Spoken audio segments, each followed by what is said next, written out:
સગર્ભા મહિલાઓને આવનારું બાળક તંદુરસ્ત અવતરે તે માટે બહેનો દ્વારા પતંગ ઉપર સુંદર વાક્ય લખી સંદેશ આપવામાં આવ્યો હતો।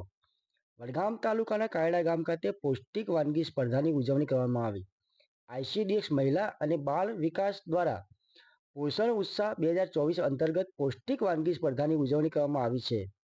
કારેડા શેજાની તમામ આંગણવાડી કારીગર બહેનો ગુજરાત સરકાર દ્વારા આપવામાં આવતી બાલશક્તિ, માતૃશક્તિ, પૂર્ણાશક્તિ, મિલેટ શ્રી અન્નમાંથી બનતી વિવિધ પ્રકારની વાનગીઓ બનાવી હતી અને સ્પર્ધામાં વિજેતા બહેનોને સન્માનપત્ર આપી સન્માનિત કરવામાં આવ્યા છે।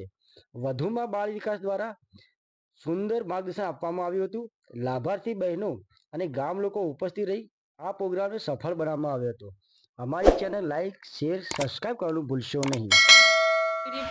વાવેચા કેસીબેન મોહનભાઈ વડગામ ઘટક 1ની અંદર અને સેજો કાલેડા અને ગામ કાલેડાની અંદર આજરોજ પ્રોગ્રામ કરવામાં આવ્યો છે। એની અંદર મિલેટ્સ વાનગી અને THRમાંથી અલગ અલગ બનતી વાનગીઓમાંથી સગર્ભા માતા, દાત્રી માતા, કિશોરી અને 7 માસથી 3 વર્ષના બાળકોને બાલશક્તિના જે પેકેટ આપવામાં આવે છે એમાંથી બનતી અલગ અલગ વાનગીઓ વિશે આજ રોજ તમામ મહિલાઓને સમજાવવામાં આવ્યું। અસ્તુ ભારત માતા કી જય।